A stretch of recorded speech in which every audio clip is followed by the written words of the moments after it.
তো আমার ভাইজানেরা, এ নবী পাকের উম্মতিরা, মুসলিম বিন আকিল যেদিন 40,000 মানুষ মুসলিম বিন আকিলের হাতে বায়াত গ্রহণ করেছে, ওই দিন মুসলিম বিন আকিল তিনি খত লিখেছে, চিঠি লিখেছে, ও ইমাম হোসেন, না না না, কুফাবাসীরা আপনাকে মুহাব্বত করে ভালোবেসে, আপনার নানু জানের মুহাব্বতে ভালোবাসায় আমি মুসলিম বিন আকিল আমার হাতে 40,000 মানুষ বায়াত গ্রহণ করেছে।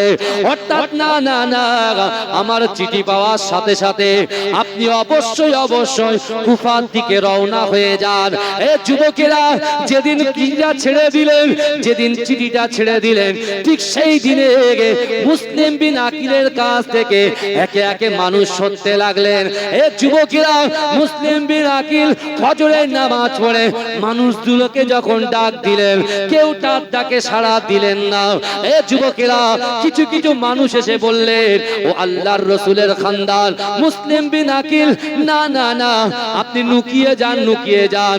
আব্দুল্লাহ ইবনে জিয়াদ সে আপনাকে কতল করার জন্য মানুষগুলোকে রাস্তায় বার করে দিয়েছে।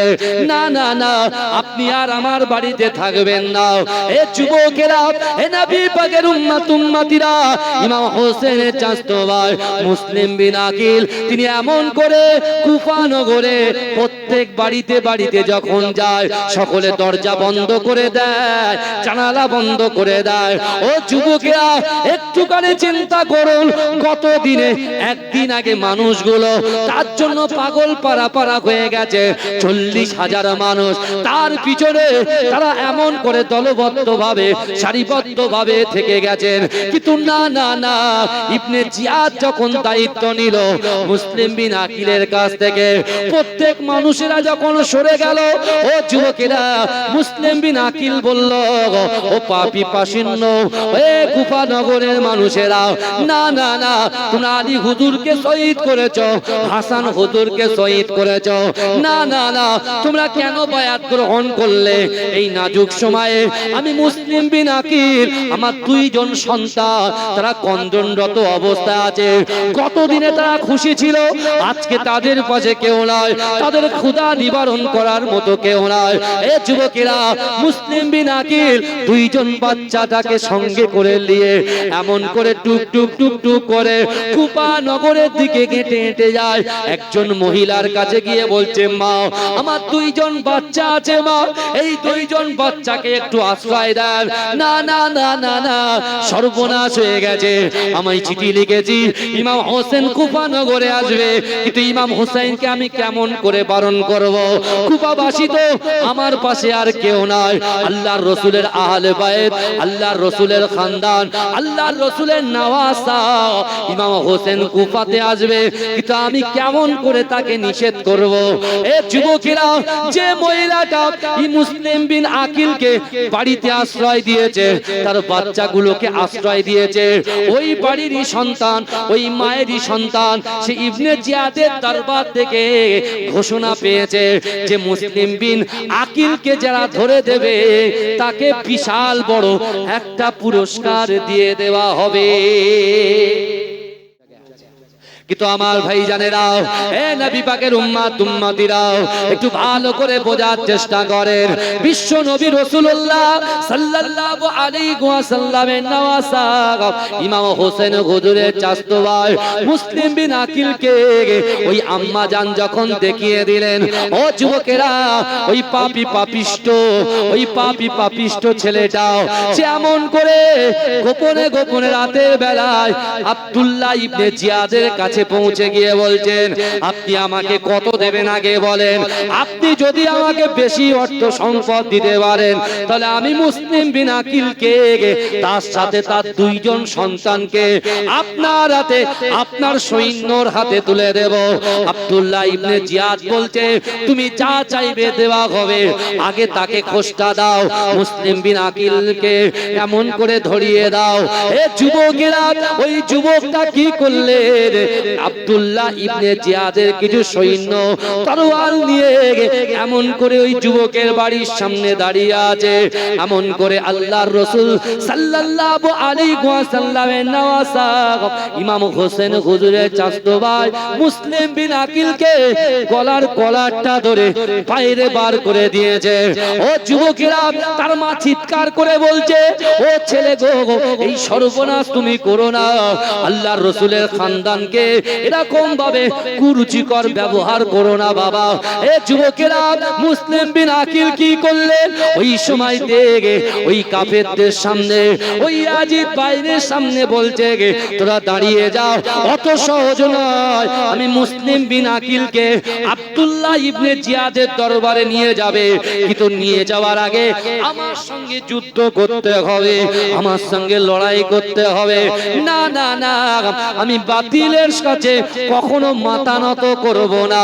যারা শরীয়ত মানে না, যারা নামাজ আদায় করে না, যারা পর্দাটাকে পরোয়া করে না, যারা আল্লাহর রাসূলের খানদানকে মানে না, আমি মুসলিম বিন আকিল তাদের কাছে আমার জীবন থাকতে মাথা নত করব না। বলে তোমরা আমাকে যা ইচ্ছা তাই করো, কোনো চাপ নেই, কিন্তু আমি আব্দুল্লাহ ইবনে জিয়াদের দরবারে গিয়ে মাথা নত করব না। অর্থাৎ বরঞ্চ তোমরা একটা কাজ করো, তোমরা আমার কল্লা ফেলে দাও, একবার ইমাম হোসেনের কাছে খবর দাও, ইমাম হোসেন যেন না আসে। এই দেখেন কিরকম আর্তনাদ করছে, নিজে জানের পরোয়া করছে না, রাসূলুল্লাহর খানদানের পরোয়া করছে। জোরে বলবেন, জোরে বলা যাবে না সুবহানাল্লাহ? হ্যাঁ, আজকে ফুরফুরা দরবার শরীফ থেকে যখন আমার ভাই সাহেবরা আসেন, আমাদের মনটা কত আনন্দিত হয়ে যায় বলেন, উৎফুল্ল হয়ে যায়, মনটা চাঙ্গা হয়ে যায়। আবার অনেকে বিরোধিতা করে, কি করে না? হাতের 5টা আঙ্গুল সমান আছে না নাই? হাতের 5টা আঙ্গুল তো সমান নাই। তারাও তো রাসূলুল্লাহর খানদান, এই কথা বলে। কিন্তু আমার ভাইরা মুসলিম বিন আকিলের সামনে তার 2 বাচ্চাকে হত্যা করলেন। তারপরে সন্তানের জন্য কাঁদলেন, ইমাম হোসেন হুজুরের জন্য কাঁদছেন। কিন্তু আমার ভাই জানেরা, হে নবী পাকের উম্মত উম্মতিরা, একটু ভালো করে বোঝার চেষ্টা করুন বাবা। না না না, ওই দিক থেকে 72 জনকে নিয়ে কারবালা প্রান্তরে ইমাম হোসেন এসে শুনছেন তার চাচতো ভাই মুসলিম বিন আকিলকে নির্মম ভাবে কাফেরেরা, ইয়াজিদ বাহিনীরা, আব্দুল্লাহ ইবনে জিয়াদের দলের লোকেরা তাকে হত্যা করে দিয়েছে, তাকে কতল করে দিয়েছে। হে যুবকেরা, হে নবী পাকের উম্মত উম্মতিরা, ওই সময়তে আল্লাহর রাসূলের নওয়াসা ইমাম হোসেন হুজুর হুর বিন ইয়াজিদকে বললেন, এই জায়গাটা কোথায়? আমি যে জায়গায় দাঁড়িয়ে আছি এই জায়গাটা কোথায়? হুর বলছে, এই জায়গাটা হলো কারবালা, কারবালা, কারবালা।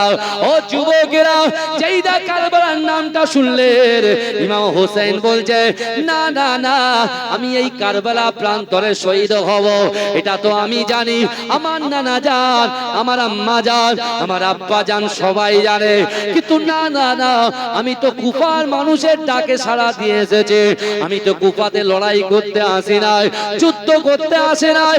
না না না না না, আমি যদি যুদ্ধ করতে আসতাম তাহলে আমার রুগ্ন সন্তানটাকে নিয়ে আসতাম না, আমার কোলের বাচ্চা আলী আসগারকে নিয়ে আসতাম না, আমার বাড়ির মহিলারা তাদেরকে আমি নিয়ে আসতাম না।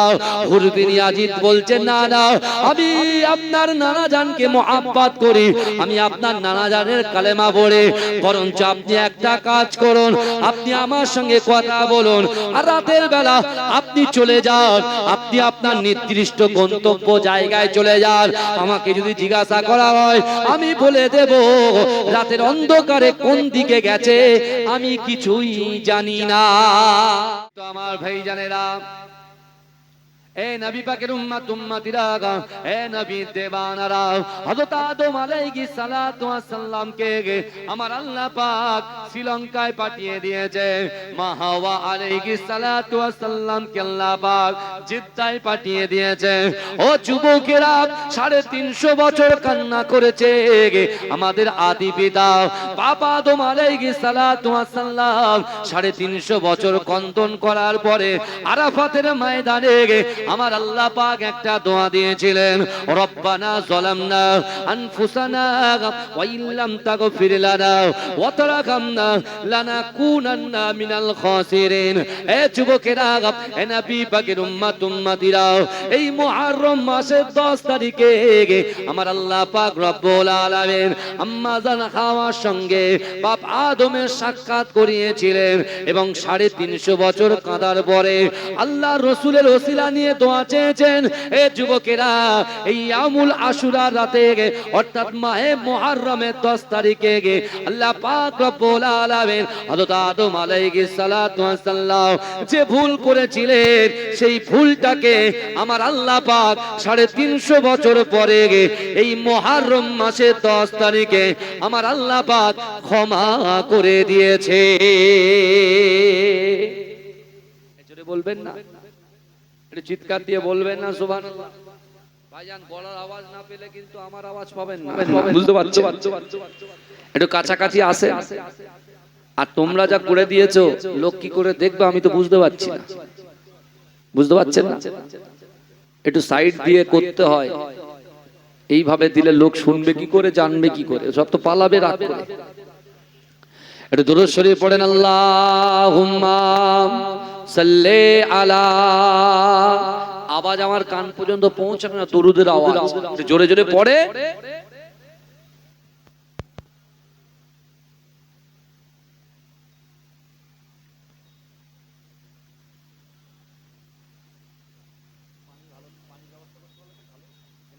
আমার ড্রাইভার সাহেব কই? ডাকো, একটা পানি আনতে বলো তো কিনে। ইসলামের সম্মান মা ফাতেমার জানের জান, ইমাম হোসেন হাসান, ইমাম হোসেন হাসান। জোরে বলুন না সুবহানাল্লাহ, নারে তাকবীর। ইসলামের সম্মান মা ফাতেমার জানের জান, ইমাম হোসেন হাসান, ইমাম হোসেন হাসান, ইমাম হোসেন হাসান, ইমাম হোসেন হাসান। অশ্রু ঝরে পড়ছে গাজী শোনাতে এই ঘটনা, কারবালাতে করলো শহীদ তয়ার নবীর যার নানা। তয়ার নবীর চোখের মনি ছিল নবীর জানের জান, ইমাম হোসেন হাসান, ইমাম হোসেন হাসান। ইসলামের সম্মান মা ফাতেমার জানের জান, ইমাম হোসেন হাসান, ইমাম হোসেন হাসান, ইমাম হোসেন হাসান, ইমাম হোসেন হাসান। অশ্রু ঝরে পড়ছে গাজী শোনাতে এই ঘটনা, কারবালাতে করলো শহীদ তয়ার নবী যার নানা। তয়ার নবীর চোখের মনি ছিল নবীর জানের জান, ইমাম হোসেন হাসান, ইমাম হোসেন হাসান, ইমাম হোসেন হাসান, ইমাম হোসেন হাসান। জান্নাতে পোশাক ছিল দুই পায়ের নীলার লাল, বিষের জ্বালাই নীল হাসান হোসেন রক্তে হলো লাল। হক বাতিলের করতে ফারাক দিনের তরে হয় কুরবান, ইমাম হোসেন হাসান, ইমাম হোসেন হাসান, ইমাম হোসেন হাসান, ইমাম হোসেন হাসান। ইসলামের সম্মান মা ফাতেমার জানের জান, ইমাম হোসেন হাসান, ইমাম হোসেন হাসান, ইমাম হোসেন হাসান, ইমাম হোসেন হাসান। হাদিস পাক খুলে দেখ জান্নাতে যাদের নাম, হোসেনের নামের সাথে জুড়ে আছে নবীর নাম। হাদিস পাক খুলে দেখ জান্নাতে যাদের নাম হোসেনের নামের সাথে জুড়ে আছে নবীর নাম আমিও চাই সঙ্গী হতে হকের পথে দিয়ে যান ইমাম হোসেন হাসান ইমাম হোসেন হাসান ইমাম হোসেন হাসান ইমাম হোসেন হাসান ইসলামের সম্মান মা ফাতেমার জানের জান ইসলামের সম্মান মা ফাতেমার জানের জান ইমাম হোসেন হাসান ইমাম হোসেন হাসান ইমাম হোসেন হাসান ইমাম হোসেন হাসান আল্লাহুম্মা সাল্লি আলা পিছনের ভাইরা দয়া করে একটু বসুন না সেই যে কালে এসেছে একটু বসে যান একটু বসে যান একটা মাহফিল মজলিস তৈরি করুন ভাই দয়া করে বসে যান একটু জিকির করুন লা ইলাহা ইল্লাল্লাহ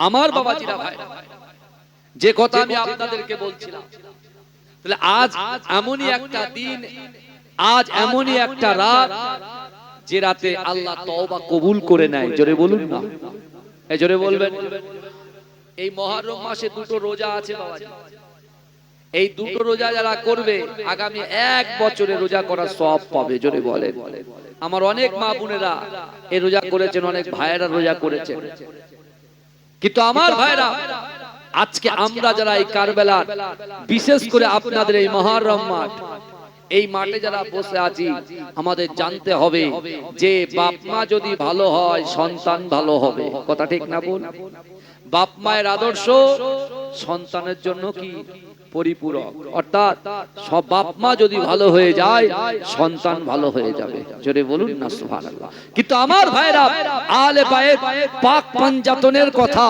আমরা অনেক সময় ব্যানারে দেখি এক একটা ব্যানারে আমরা দেখি পাক পাঞ্জাতন এই পাক পাঞ্জাতন কারা আহলে বায়েত কারা এগুলো আমাদের জানা দরকার আছে না নাই পাক পাঞ্জাতন হলো বিশ্বনবী রাসূল সাল্লাল্লাহু আলাইহি ওয়াসাল্লাম মা ফাতেমাতুজ জোহরা রাদিয়াল্লাহু তাআলা আনহা হযরত শেরে খোদা আলী রাদিয়াল্লাহু তাআলা আনহু ইমামে হাসান ইমামে হুসাইন এই পাঁচজনকে বলা হয় পাক পাঞ্জাতন জোরে বলে এই জোরে বলবেন না এটা জোরে বলা যাবে না আল্লাহ এদেরকে কি ইজ্জত দিয়েছে কি সম্মান দিয়েছে আল্লাহর রাসূল বলছে যে আমার ইমাম হাসান হুসাইনকে mohabbat করলো সে আমি রাসূলুল্লাহ আমাকে mohabbat করলো আর যে তাদেরকে দুশমনি করলো আমি রাসূলুল্লাহ তারা আমার সঙ্গে দুশমনি করলো আল্লাহর রাসূল সাহাবাদের ঘরে বলেছে এ আমার সাহাবারা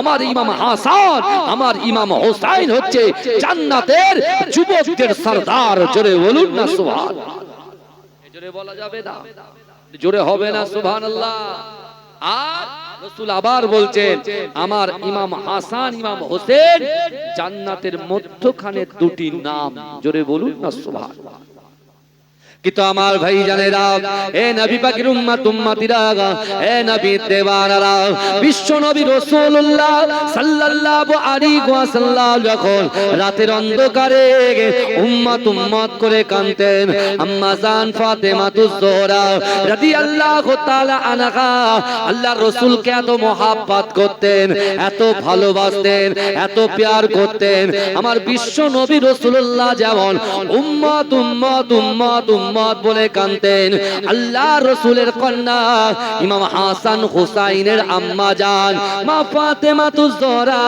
রাদিয়াল্লাহু তাআলা আনহা তার আব্বা জানকে দেখেও তিনি যখন নামাজ আদায় করতেন তিনিও তার আব্বা জানের উম্মতের জন্য আল্লাহর কাছে কন্দনরত অবস্থায় থাকতেন এ যুবকেরা এ নবী পাকের উম্মত উম্মতিরা একদিন ফজরের নামাজ নামাজ পড়ে বিশ্ব নবী রাসূলুল্লাহ সাল্লাল্লাহু আলাইহি ওয়াসাল্লাম আম্মা জান মা ফাতেমাতুজ জোহরা রাদিয়াল্লাহু তাআলা আনহার ঘরেতে আল্লাহর রাসূল যখন যাবেন আল্লাহর রাসূল দেখতে পেলেন এত সুন্দর আবহাওয়া, এত সুন্দর হাওয়া। ও যুবকেরা ভালো করে বোঝার চেষ্টা করেন, আমরা যখন ফজরের নামাজের পরে রাস্তায় বার হয়ে যায় কত সুন্দর হাওয়া আমাদের গায়ে লাগে কি লাগে না?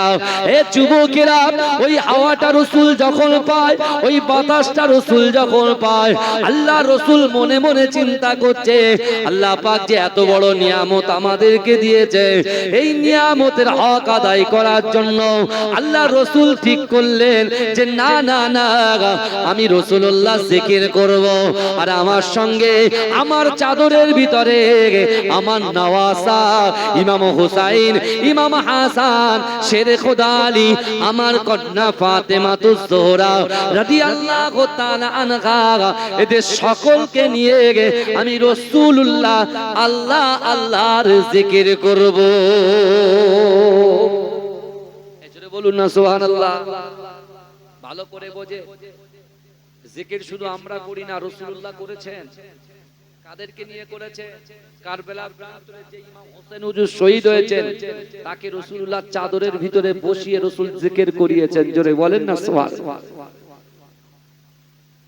ভোরের হাওয়া গায়ে লাগানোর কথা ডক্টররা বলে না, এই কথা বলে যাদের কোলেস্টেরল হয়েছে, যাদের হাই প্রেসার, যারা সুগার রোগী, ডক্টর প্রেসক্রিপশন করে আর বলে শোনো সকালবেলা যত তাড়াতাড়ি ঘুম থেকে উঠে একটু হাঁটা চলা করো, বলে কি বলে না? আল্লাহ রাসূল মসজিদে নববীতে ফজরের নামাজটা শেষ করে আল্লাহ রাসূল সাল্লাল্লাহু আলাইহি ওয়াসাল্লাম আম্মা জান ফাতেমাতুজ জোহরার বাড়ির দিকে এগিয়ে যাচ্ছে। এই ভালো করে শুনেন, যখন রাসূল এগোচ্ছে রাসূলুল্লাহর মনের ভিতরে ঠিক করলো যে আল্লাহ যে এত সুন্দর একটা বাতাস আমাদেরকে গায়ে দিচ্ছেন, আল্লাহর রাসূল কি করলেন? মনে মনে চিন্তা করলেন যে আল্লাহ শুকরিয়া আদায় করতে হবে, আর শুকরিয়া আদায় করতে গেলে আল্লাহ জিকির ফিকির করতে হবে। জোরে বলেন। তা আল্লাহ রাসূল ফাতেমাকে ডাক দিলেন, ও ফাতেমা পর্দার সাথে চলে এসো মা বাইরে। আমার আলীকে ডাকেন, আমার হাসান হোসাইনকে ডাকেন, কারণ ইমাম হাসান হোসেনকে রাসূলুল্লাহ ব্যাপক মহব্বত করতেন, ভালোবাসতেন। জোরে বলুন না। আল্লাহর রাসূল যখন নামাজ পড়তেন ওই নামাজের সময় আল্লাহর রাসূলের নওয়াসা ইমাম হোসাইন এসে রাসূলুল্লাহর কাঁধে বসে থাকতেন। আপনার এখানকার মসজিদে, অনেক মসজিদে দেখা যায় বাচ্চারা যদি কিচির মিচির করে, ওরে বাপরা বাপ, মুসল্লিরা তাদেরকে ঘাড় ধাক্কা দিয়ে বার করে দেয়, চোখ দেখিয়ে বার করে দেয়, বলে যা এখানে নামাজের ডিস্টার্ব হচ্ছে, যা বেরো। কিন্তু বাবাজি শরিয়াত কিন্তু এটা নিষেধ করেছে, শরিয়াত এটাকে নিষেধ করেছেন। আপনি যে বাচ্চাটা যাচ্ছে সেই বাচ্চাটাকে বকে যখন আপনি মসজিদ থেকে বার করে দিচ্ছেন, সে যখন বাড়িতে তার আব্বু আম্মু বলবে বাবা যাও মসজিদে যাও, বলে আমি যাব না, কিন্তু বলবে না যে অমুক চাচা আমাকে ধমকে চমকে বার করে দিয়েছে। এই বুঝতে পারছেন কি বললাম? আল্লাহর রাসূল নামাজ আদায় করছেন, ইমাম হোসেন হুজুর রাসূলুল্লাহর কাঁধে চড়ে বসে, আল্লাহর রাসূল সিজদায় রয়েছে। কি করবেন? নামাজ ছেড়ে দেবেন? আল্লাহর রাসূল সিজদাটাকে দীর্ঘ লম্বা করে দিলেন। জোরে বলুন না সুবহানাল্লাহ। এটা জোরে বলা যাবে না, লম্বা করে দিলেন। সেই রাসূলুল্লাহ ইমাম হোসেনকে চুমা খেত। কেন চুমা খেত? কেন আদর করত? বিশ্ব নবী রাসূল সাল্লাল্লাহু আলাইহি ওয়াসাল্লাম জানতেন যে ইমাম হোসাইনকে কারবালা প্রান্তরে নির্মমভাবে হত্যা করা হবে, শহীদ করা হবে। আল্লাহর রাসূল জানতেন, মা ফাতেমাতুজ জোহরা রাদিয়াল্লাহু তাআলা আনহা জানতেন। সিফফিনের যুদ্ধে হযরত আলী রাদিয়াল্লাহু তাআলা আনহু যখন কারবালা প্রান্তরে হাজির হলেন, তিনি যখন জিজ্ঞাসা করলেন এই জায়গাটা কোন জায়গা, বললেন এটা হলো কারবালা। তিনি সেখানে বসে কেঁদে দিলেন, এত কান্না করলেন যে আল্লাহ আমার হুসাইন এই কারবালা প্রান্তরেই কিন্তু শহীদ হবে। আর কিছু নামদারি মুসলমান, টুপিদারি মুসলমান, দাড়িওয়ালা মুসলমান, জুব্বাওয়ালা মুসলমান, তারা বলছে আমার রাসূলুল্লাহর শানে বেয়াদবি করছে, আমার রাসূলুল্লাহর সঙ্গে মুস্তাকি করছে। তারা বলছে যে নিজের নওয়াসা ইমাম হোসেনকে বাঁচাতে পারলো না, সে কি করে কাল কিয়ামতের ময়দানে, কাল হাসরের ময়দানে উম্মতে মুহাম্মাদীকে সাফাত করে জান্নাতে নিয়ে যাবে। এ যুবকেরা, আমি তাদেরকে বলতে চাই অত সহজ নয়, সাবধান হয়ে যান। আল্লাহর মার হচ্ছে সাংঘাতিক মার। দুনিয়ার জমিনে কত কোটিপতি চলে গেল, কত অর্থপতি চলে গেল, কত বাদশা চলে গেল, কত নেতা চলে গেল। এ যুবকেরা, বিশ্বাস করো মৃত্যু যখন হয়ে যাবে সব কিছু পড়ে থাকবে, কিন্তু বাবাজিরা মৃত্যুর সাথে সাথে দুটো জিনিস আপনার কবর পর্যন্ত যাবে, ঈমান এবং আমল। আর আপনি আহলে বায়াতের পিছনে কুরুচিকর মন্তব্য করে আপনি কখনো জান্নাতের আশা করতে পারেন? কথা বলে।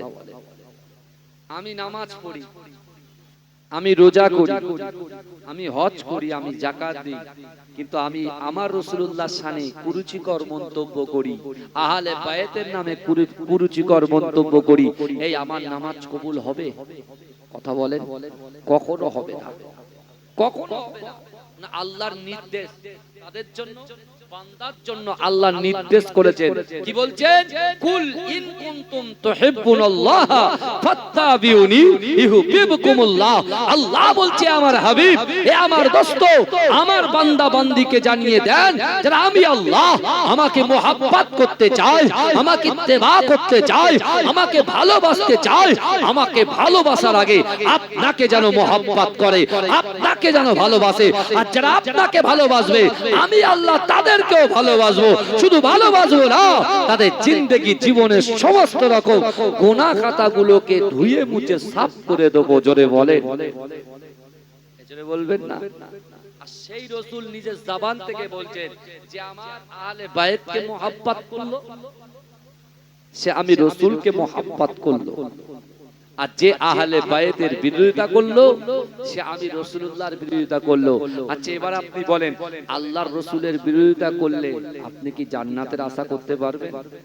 কথা বলেন। আল্লাহর রাসূল সাল্লাল্লাহু আলাইহি ওয়াসাল্লাম গেলেন কার বাড়ি? ফাতেমার বাড়ি। ইমাম হাসান ছোট, ইমাম হোসেন ছোট, ভালো করে শোনে। আল্লাহর রাসূল নিজের চাদরটাকে বিছালেন, চাদরটাকে বিছালেন, আর চাদরের উপরে পাক পাঞ্জাতনকে বসালেন। রাসূল পাক পাঞ্জাতনকে বসালেন। রাসূল আরেকটা চাদর নিয়ে টোটাল বডিটাকে ঢেকে দিলেন। কেউ আর দেখতে পাচ্ছে না, কিন্তু পুরো বডিটাকে ঢেকে দিলেন। বডিটাকে সবাই, কেউ কাউকে দেখছে না। রাসূলুল্লাহ কি করলেন? জিকির শুরু করলেন। জোরে বলুন। আর জিকিরের মাধ্যমে কি পাওয়া যায়? আল্লাহকে পাওয়া যায়। আল্লাহ কোরআনে বলেন, মান কানা লিল্লাহ কানাল্লাহু লাহু। যে ব্যক্তি আমার হয়ে যায় আমি আল্লাহ তার হয়ে যাই। জোরে বলে, জোরে বলবেন না? আল্লাহর রাসূল, মা ফাতেমাতুজ জোহরা, ইমাম হাসান, ইমাম হোসেন, শেরে খোদা আলী, কজন হলো? 5 জন জিকির করছে। জোরে বলবেন না? সুবহানাল্লাহ। কিন্তু আমার ভাই জানেরা, এ নবী পাকের উম্মত উম্মতিরা, এ নবী দেওয়ানারা, বিশ্ব নবী রাসূলুল্লাহ সাল্লাল্লাহু আলাইহি ওয়াসাল্লাম যখন জিকির শুরু করলেন, আল্লাহ পাকের ফেরেশতা জিবরাইল এসে আল্লাহর রাসূলকে সালাম দিলেন। ও যুবকেরা, আল্লাহর রাসূল সালামের জবাব দিয়ে জিবরাইলকে বললেন, ও জিবরাইল শোনো শোনো, তুমি এমন একটা টাইমে আমাকে সালাম দিলে, আমি আল্লাহ পাকে জিকির করছি, তুমি কি দেখতে পেলে না? জিবরাইল বলে, ইয়া রাসূলুল্লাহ হাবিবাল্লাহ, ইয়া রাসূলুল্লাহ হাবিবাল্লাহ, আমি জিবরাইল আপনার কাছে ওয়াদা করলাম, আপনার কাছে আমি দাবি রাখলাম, ইয়া রাসূলুল্লাহ হাবিবাল্লাহ, আপনি যদি আমাকে একটু সুযোগ দেন, আহলে বায়াতের মাঝখানে, পাক পাঞ্জাতনের মাঝখানে ভিতরে একটা কোন জায়গা যদি আমি জিবরাইলকে দিয়ে দেন, আমি জিবরাইল জিবরাইল আপনার সঙ্গে আল্লাহ পাকের জিকির করব। ইয়া রাসূলুল্লাহ হাবিবাল্লাহ, আপনি যদি পারমিশন দেন, আপনি যদি পারমিশন দেন, আমি জিবরাইল আমার জীবনটা ধন্য হয়ে যাবে। জোরে বলেন না সুবহানাল্লাহ। জিবরাইল ফেরেশতাদের সরদার ছিলেন। ভালো করে ওয়াজ বুঝবেন, ওয়াজ হচ্ছে বোঝার জিনিস। আজকে ইমাম হাসান ইমাম হোসাইনের মহব্বতে আমরা 500 টাকা 1000 টাকা দিয়েছি। আপনারা টাকা দিয়েছেন বলে এত সুন্দর প্যান্ডেল হয়েছে, এত সুন্দর মাইকিং সাউন্ড হয়েছে, এত সুন্দর রাস্তায় ডেকোরেশন হয়েছে। বুঝতে পেরেছেন? আপনাদের তত্ত্বাবধান মানে ভেরি হাই কোয়ালিটি, বুঝতে পেরেছেন? এবং আপনাদের সহযোগিতা করার জন্য থানা থেকে আমার কিছু প্রশাসনিক ভাইদেরকেও পাঠিয়েছে। আমি তাদেরকে এই জলসা থেকে একজন পীরের আওলাদ হিসাবে মাজরাই পীরডাঙ্গা দরবার শরীফ থেকে আমি রাকিবুল আজিজ তাদেরকে আমি ওয়েলকাম জানাই, স্বাগতম জানাই যে তারা আমাদের সহযোগিতা করার জন্য এসেছে। ভাইজান, কত সুন্দর পরিবেশ, কিন্তু একটা জিনিস নেই, মানুষের প্রতি যে একগ্রতা, মানুষের প্রতি যে মহাব্বত, যে ভালোবাসা, যে বছরে একটা দিন একটু বসবো, তা বসার মতো বসবো, সেই সময়টুকু আমাদের নাই। শুধু দুনিয়া দুনিয়া দুনিয়া করে মেতে আছি। কিন্তু আপনি দেখেন আহলে বাইতের প্রশংসা আমরা এখানে বসে করছি, তাদের আলোচনা করছি, লোকের অভাব, কিন্তু আল্লাহর রাসূল পাক পাঞ্জাতন ইমাম হাসান হুসাইন শেরে খোদা আলী মা ফাতেমাতুজ জোহরা রাসূল সহ যে জায়গায় জিকির করছেন, বসেছেন, দলবদ্ধ হয়েছেন, সেই জায়গাটায় আসন পাওয়ার জন্য জিবরাইল বারবার রাসূলকে বলছেন, ইয়া রাসূলুল্লাহ, আপনি একটু আপনাদের ভিতরে বসার সুযোগ করে দিন। জোরে বলুন না সুবহানাল্লাহ। আল্লাহ রাসূল বলছেন কি জানেন? আল্লাহ রাসূল জিবরাইলকে বলছেন, ফেরেশতাদের সরদারকে বলছেন, এ জিবরাইল, তুমি যে আহলে বাইতের মাঝখানে, পাক পাঞ্জাতনের মাঝখানে তুমি যে জিকিরটা করবে, তুমি আহলে বাইতকে কি ইহসান করেছো, কি ইহসান করেছো, তুমি তাদের জন্য কি করেছো? আগে বলো, তারপরে জায়গা পাবে, নচেত তুমি পাবে। ভাই, আমরা ইমাম হোসেন হুজুরের জন্য কি করেছি, হাসান হুজুরের জন্য কি করেছি, কাসেম হুজুরের জন্য কি করেছি, আলী আকবর হুজুরের জন্য কি করেছি, আলী আসগার হুজুরের জন্য কি করেছি? এই যুবকেরা যে আলী আসগারের পানি পান করার জন্য আব্বাস কালান্দার ছুটে যখন গিয়েছিল, এই যুবকেরা এক মশক পানি যখন ভর্তি করেছে, কাফেররা দূর থেকে ইয়াজিদ বাহিনী তীর ছুঁড়েছে, আব্বাস কালান্দারের ডান হাতটা ভেঙে গেছে। এই যুবকেরা ডান হাতটা বাজুর থেকে যখন পড়ে গেছে, আব্বাস কালান্দার বাম হাত দিয়ে পানিটাকে ধরেছে, বাঁ হাতে যখন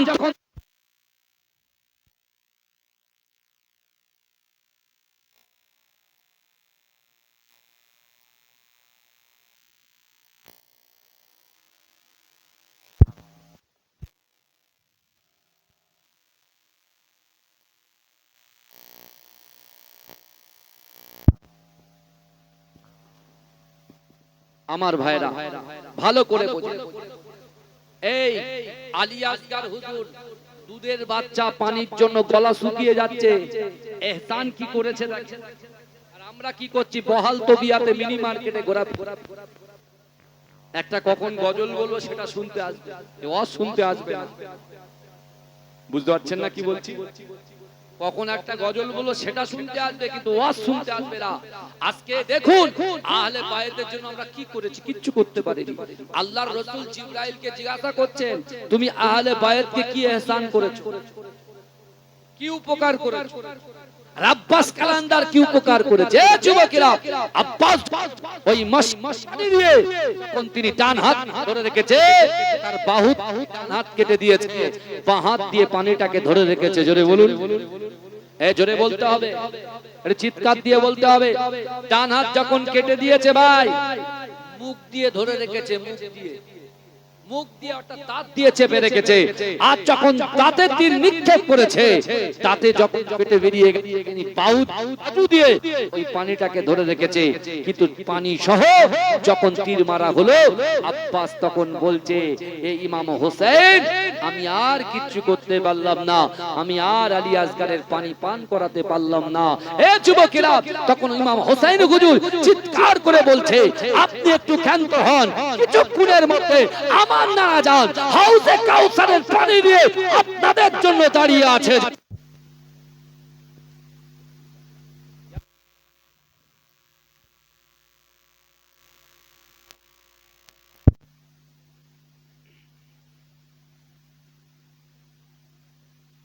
আমার কমিটি ভাইদেরকে আমি অনুরোধ করছি, আপনারা জেনারেটরটা চালিয়ে রাখেন, কারেন্টের চিন্তা করলে হবে না ভাই, টাকা যাচ্ছে যাক, জেনারেটরটা টান। একবার কারেন্ট অফ হলে আমার নিজের বলতে সমস্যা হচ্ছে, বুঝতে পেরেছেন? একটা মোশন চলে আসছে, ব্রেক হয়ে যাচ্ছে, বুঝতে পারছেন না? এটা আমার কষ্ট, আমার আর কিছু। দুরূদ শরীফ পড়েন, আল্লাহুম্মা সাল্লি আলা, মহব্বতে দুরূদ শরীফ পড়েন, মহব্বতে পড়েন।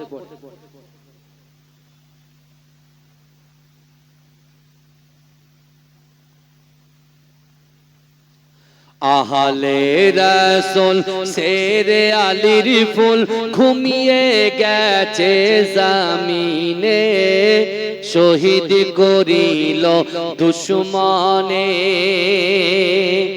আহলে রাসূল শেরে আলীর ফুল ঘুমিয়ে গেছে জমিনে, শহীদ করিল দুশমনে।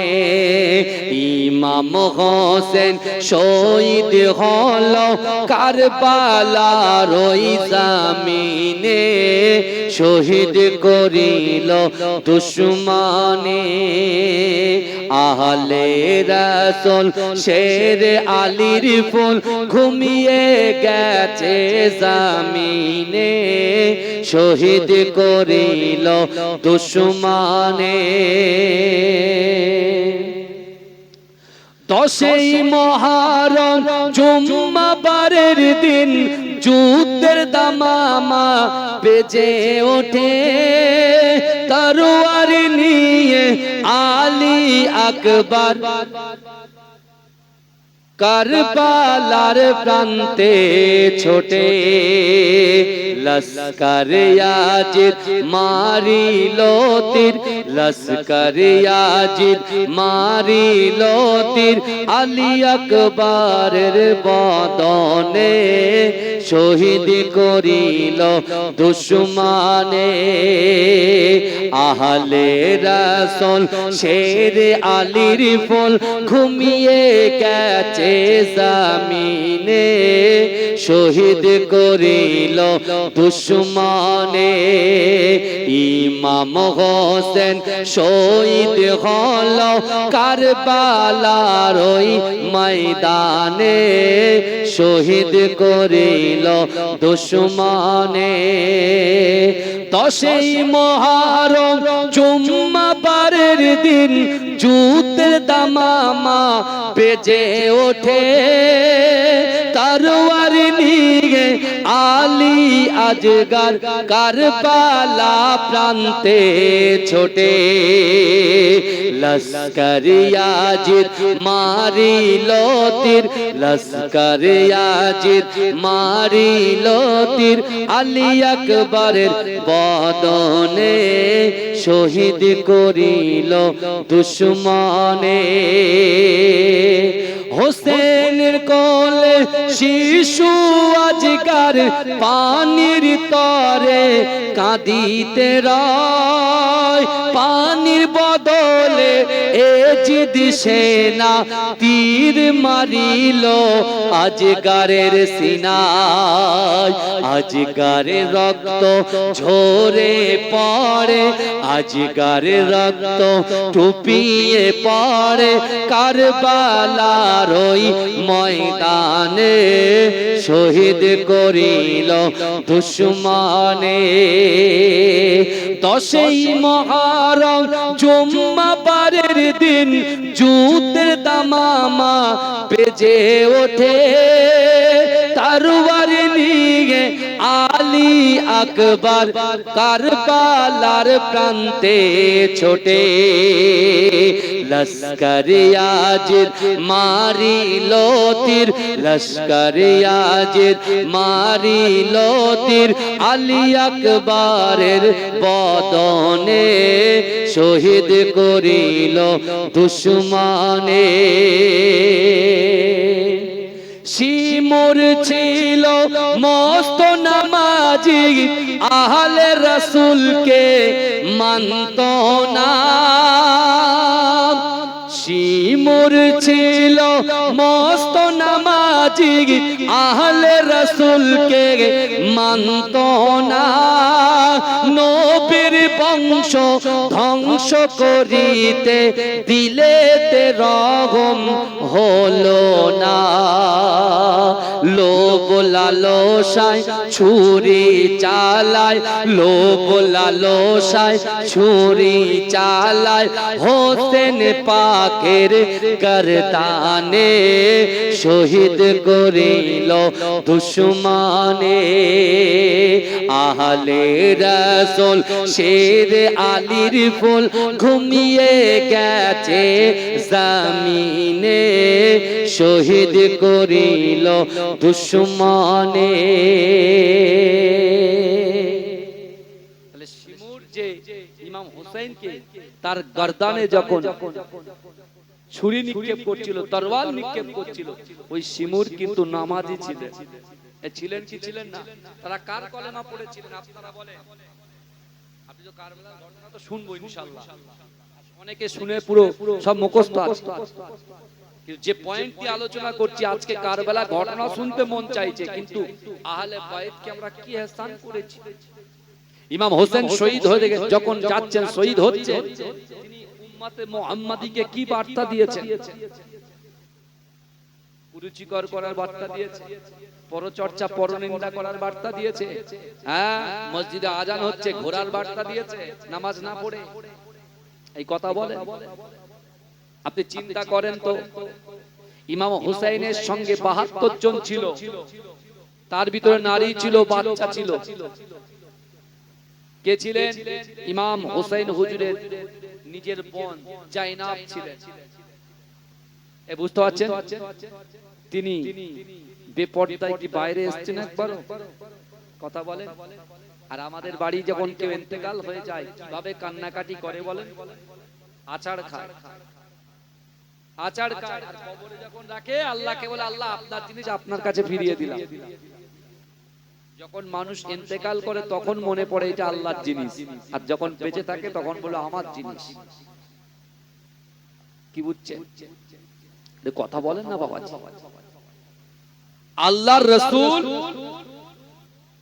জিবরাইলকে বলছে তুমি কি ইহসান করেছো কি উপকার করেছো জিবরাইল সে রাসূলুল্লাহর কাছে ২৫,০০০ বার এসেছে বুঝতে পেরেছেন ইখতিলাফ আছে কিন্তু আমার আল্লাহর রাসূল যখন জিজ্ঞাসা করলেন জিবরাইল বলছে ইয়া রাসূলুল্লাহ আপনার কন্যা ফাতেমাকে জিজ্ঞাসা করুন আমি কি ইহসান করেছি কি উপকার করেছি আপনি আপনার ফাতেমাকে আপনি কি করুন জিজ্ঞাসা মা ফাতেমা তো জোহরা তো অবাক জিবরাইল আল্লাহর রাসূল সাল্লাল্লাহু আলাইহি ওয়াসাল্লাম কে জিবরাইল বলছে আপনি ফাতেমাকে জিজ্ঞাসা করেন কারণ জিবরাইল রাসূলুল্লাহকে বলছেন ইয়া রাসূলুল্লাহ আপনার আহলে বাইতের ঘরে পাক পাঞ্জাতনের ঘরে 10 দিন 20 দিন 1 মাস ধরে খাওয়া হতো না ইমাম হাসান ইমাম হোসেন ওই জমিনে লুটিয়ে পড়ে কাঁদতো আর এদেরকে সান্তনা দেওয়ার জন্য আপনার কন্যা জান্নাত রানী নবীনন্দিনী মা ফাতেমাতুজ জোহরা রাদিয়াল্লাহু তাআলা আনহা উনানের উপরে একটা হাঁড়িতে গরম পানি তিনি জাল দিয়ে রাখতেন আর পানিটা টকবক করে ফুটতো আর ওদেরকে বলতো এই রান্না হয়ে গেলে খাওয়াবো কিন্তু ইয়া রাসূলুল্লাহ ওই দুই বাচ্চা যখন কাঁদতেন জান্নাতের যুবকদের সরদার দুটো যখন কাঁদতেন মা ফাতেমা তাদের থামানোর জন্য চলে যেতেন, কিন্তু অনেক সময় ওই উনানের আগুনটা নিভে যেত। আমি জিবরাইল বসে বসে উনানে আগুন দিতাম। জোরে বলে, জোরে বলবেন না? আল্লাহ রাসূল বলছে তুমি আমার মেয়ে, তুমি আমার আহলে বাইতকে এত বড় ihsan করেছো, ঠিক আছে, কিন্তু এখন সামনে তো জায়গা নেই। আমার ফাতেমা আছে, আমার হাসান আছে, আমার হুসাইন আছে, আমার আলী আছে, তা বরঞ্চ এক কাজ করো, তুমি আমার পিছনে একটা জায়গায় বসে বসে তুমি আমাদের সাথে জিকিরে মগ্ন হয়ে যাও। জোরে বলুন না সুবহানাল্লাহ। জোরে হবে না ভাই? চিৎকার দিয়ে হবে না সুবহানাল্লাহ? কত সহজ। বাপ কেমন দেখেন, মা কেমন দেখেন। ফেরেশতাদের সরদার এসে রাসূলুল্লাহর পিছনে, আল্লাহর রাসূলের পিঠ আর পিঠের সাথে জিবরাইলের বুক এরকম টাচ হয়ে আছে। জিকির শুরু করছে, লা ইলাহা ইল্লাল্লাহ, লা ইলাহা ইল্লাল্লাহ, আশহাদু আল্লা ইলাহা ইল্লাল্লাহ ওয়াহদাহু লা শারীকা লাহু ওয়া নাশহাদু আন্না মুহাম্মাদান আবদুহু ওয়া রাসূলুহু। এ যুবকেরা, একটা টাইমে যখন আহলে বাইতের জিকির যখন সমাপ্ত হলো, জিকির যখন বন্ধ হয়ে গেল, জিবরাইল সালাম দিলেন। আমার দয়ার নবীকে সালাম দিয়ে জিবরাইল যখন প্রথম আসমান থেকে দ্বিতীয় আসমান, দ্বিতীয় আসমান থেকে তৃতীয় আসমানে পৌঁছালেন, আমার আল্লাহ পাক রব্বুল আলামিন জিবরাইলকে বললেন, ও জিবরাইল তুমি দাঁড়িয়ে যাও, দাঁড়িয়ে যাও। জিবরাইল মনে মনে চিন্তা করছে, না না না, দুনিয়ার জমিনে আমার কি কোনো ভুল হলো নাকি? আমার আল্লাহ কখনোর জন্য তৃতীয় আসমানে আমাকে দাঁড় করান নাই। এ যুবকেরা, আমার আল্লাহ পাক রব্বুল আলামিন জিবরাইলকে যখন দাঁড় করিয়ে দিলেন, জিবরাইল আল্লাহকে জিজ্ঞাসা করে, ওগো রব্বুল আলামিন আল্লাহ পাক, আমি জিবরাইল কি কোনো ভুল করেছি নাকি? আমি জিবরাইল কি কোনো ভুল করে ফেলেছি? আমার আল্লাহ বলছো, জিবরাইল শোনো শোনো, তুমি যে জায়গা থেকে এসেছো, আমার হাবিবুল্লাহ, আমার আহলে বাইতকে, আমার হাবিবুল্লাহর বংশকে আমি আল্লাহ যে মর্যাদা দিয়েছি, আমার হাবিবুল্লাহর পিছনে তোমার গায়ে টাচ লেগেছে, অর্থাৎ আমার হাবিবুল্লাহর গায়ে যে জান্নাতি সুঘ্রাণটা আছে, আহলে বাইতের গায়ে যে সুঘ্রাণটা আছে, ওই ঘ্রাণটা তোমার গায়ে আছে।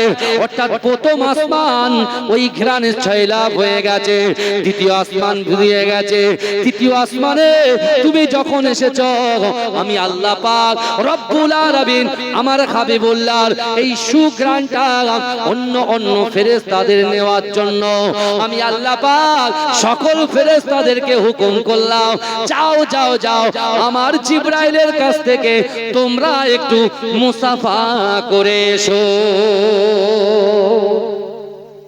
এজন্য বলুন না সুবহানাল্লাহ, হবে না সুবহানাল্লাহ? আমার রাসূলুল্লাহ টাচ লেগেছে গায়ে, সুঘ্রাণ এসেছে কার গায়ে? জিবরাইলের গায়ে। আর আল্লাহ বলছে তুমি শুধু একা আমার রাসূলুল্লাহর সুঘ্রাণ নেবে না, যত ফেরেশতা আছে সবাই তোমার হাতে হাত দিলে মানে আমার রাসূলুল্লাহর সুঘ্রাণটা সবার গায়ে পৌঁছে যাবে। জোরে বলে। কিন্তু আমার ভাই জানেরা, হে নবী পাকের উম্মত উম্মতিরা, বিশ্ব নবী রাসূলুল্লাহ সাল্লাল্লাহু আলাইহি ওয়াসাল্লাম নিজের আপন পুত্র ইব্রাহিমকে বামরুতে রেখেছেন। আল্লাহর রাসূলের নওয়াসা মা ফাতেমাতুজ জোহরা রাদিয়াল্লাহু তাআলা আনহার সুযোগ্য সন্তান ইমাম হুসাইনকে ডান উরুতে বসিয়ে রেখেছে। ও যুবকেরা, আপন সন্তান আর কন্যা সন্তানকে আল্লাহর রাসূল এত মোহাব্বত করছেন, এত আদর করছেন, হঠাৎ করে আবার জিবরাইল এসে আল্লাহর রাসূলকে সালাম দিলেন, আসসালামু আলাইকা ইয়া রাসূলুল্লাহ, আসসালামু আলাইকা ইয়া হাবিবাল্লাহ। আল্লাহর রাসূল সালামের জবাব দিলেন। ও যুবকেরা, জিবরাইল এসে আল্লাহর রাসূলকে বললেন, ইয়া রাসূলুল্লাহ, হাবিবাল্লাহ, না না না, আপনার কাছে একটা সংবাদ দিতে এসেছি। আল্লাহর রাসূল বলছে, ভাই জিবরাইল, আপনি কি সংবাদ দিতে এসেছেন? বলছি, ইয়া রাসূলুল্লাহ, হাবিবাল্লাহ, যেটা আপনার নিজের সন্তান আর একটা কন্যা সন্তান, এই দুই সন্তানকে আল্লাহ পাক আপনার কাছে রাখবেন না, যে কোনো একজনকে আল্লাহ পাকেরকে দিয়ে দিতে হবে, আল্লাহ পাক একজনকে নিয়ে নেবে। আপনি কি বলতে চান? এ যুবকেরা, আমার আমার রাসূলকে আল্লাহ পাক ওমা আরসালনাকা ইল্লা রাহমাতাল লিল আলামিন করে পাঠিয়েছে। ও যুবকেরা, আমার রাসূল চিন্তা করে না না না, আমার হাসানকে যদি আমি আল্লাহকে দিয়ে দিই, আমার হুসাইনকে যদি আমি আল্লাহকে দিয়ে দিই, আমি রাসূলুল্লাহ কষ্ট পাবো, আমার ফাতেমা কষ্ট পাবে, আমার আলী কষ্ট পাবে, আমার সাহাবারা যারা হুসাইনকে মোহাব্বত করত, আমার সাহাবারা হুসাইনকে যারা কোলে করে নিয়ে ঘুরে বেড়াতো, তারাও কষ্ট পাবে। কিন্তু না না না, আমার ইব্রাহিমকে যদি আল্লাহকে দিয়ে দিই, আমি রাসূলুল্লাহ একা কষ্ট পাবো। না না না, আমার কন্যা, আমার সাহাবারা, আমার আলী কষ্ট পাবে, আমি রাসূলুল্লাহ এটা সহ্য করতে পারবো না। ও যুবকেরা, আল্লাহর রাসূল বললেন, ভাই জিবরাইল, যাও যাও যাও, আমার নিজের সন্তান ইব্রাহিমকে আমি আল্লাহকে দিয়ে দিলাম। ভাইজান চিন্তা করে, এটা আমার সেটা আমার, আমরা চিন্তা করি জায়গা ভাগ করার সময় আমার আমার মনে যে আগে আমি কখন নেব। আল্লাহর রাসূলের কাছে জিবরাইল এসে বলছে, আপনার আপন পুত্র ইব্রাহিমকে আপনি রাখতে পারেন, আর আপনার কন্যা ফাতেমার পুত্রকে আপনি রাখতে পারেন, দুটোকেই রাখুন, কিন্তু একটাকে আল্লাহকে দিতে হবে। রাসূল কোনটা চুজ করলেন? কারণ নিজে আমার ক্ষতি হলে আমার কষ্ট, আর যদি মেয়ের ক্ষতি হয় জামাই কষ্ট পাবে, মেয়ে পাবে, আর তাদের যারা মহব্বত করে ভালোবাসে তারা পারে।